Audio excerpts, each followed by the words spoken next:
ಬೆಂಗಳೂರು ದಕ್ಷಿಣ ಜಿಲ್ಲೆ ಚನ್ನಪಟ್ಟಣ ತಾಲೂಕಿನ ಕೂಡ್ಲೂರು ಗ್ರಾಮದ ಕಣ್ವ ನದಿ ತಟದಲ್ಲಿ ಶ್ರೀ ಮಹಾಕಾಳಿಯಮ್ಮ ಶ್ರೀ ಯೋಗ ಮುನೇಶ್ವರ ಸ್ವಾಮಿ ದೇವಾಲಯ ಜೀರ್ಣೋದ್ಧಾರ ನಡೆದು ಕಟ್ಟಡ ಕಾಮಗಾರಿ ಪ್ರಗತಿಯಲ್ಲಿದೆ.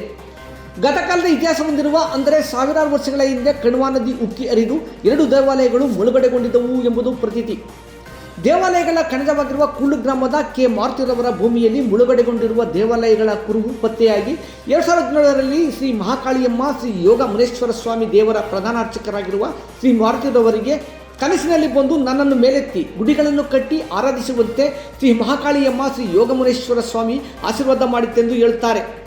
ಕರ್ನಾಟಕದಲ್ಲಿ ಎಲ್ಲಿಯೂ ಕಾಣದ ಪೂರ್ವಕ್ಕೆ ಯೋಗಮುನೇಶ್ವರ ನಂದಿಬಾಗಿಲಿಗೆ ಶ್ರೀ ಮಹಾಕಾಳಿಯಮ್ಮ ದೇವಾಲಯವಿರುವುದು ವಿಶೇಷವಾಗಿದೆ. ನಂದಿಬಾಗಿಲಿರುವ ಶ್ರೀ ಮಹಾಕಾಳಿಯಮ್ಮ ರೌದ್ರಾವತಾರ ತಾಳಿ ಮಾರಿಯಾದಾಗ ಅಮ್ಮನನ್ನು ಸಂತಿ ಮಾಡಲು ಪೂರ್ವಕ್ಕೆ ಮುಖ ಮಾಡಿರುವ ಯೋಗ ಮುನೇಶ್ವರ ಸ್ವಾಮಿ ಧಾವಿಸುತ್ತಾರೆ ಎಂಬುದೇ ಇಲ್ಲಿನ ವಿಶೇಷ. ಮಹಾಶಕ್ತಿ ಸಂಪನ್ನರಾಗಿರುವ ಶ್ರೀ ಮಹಾಕಾಳಿಯಮ್ಮ ಶಿವನ ಎದೆಯ ಮೇಲೆ ಪಾದ ಇಟ್ಟು ಕಾಳಿ ರೂಪ ಹೊಂದಿರುವ ಪ್ರತಿಮೆ ಭಕ್ತಾದಿಗಳನ್ನು ಬೆಚ್ಚಿ ಬೀಳಿಸದೇ ಇರಲಾರದು. ಪ್ರತಿ ವರ್ಷ ಅನ್ನದಾನ, ಪ್ರತಿದಿನ ಪೂಜೆ ಕೈಂಕರ್ಯಗಳು ನಡೆಯುತ್ತವೆ.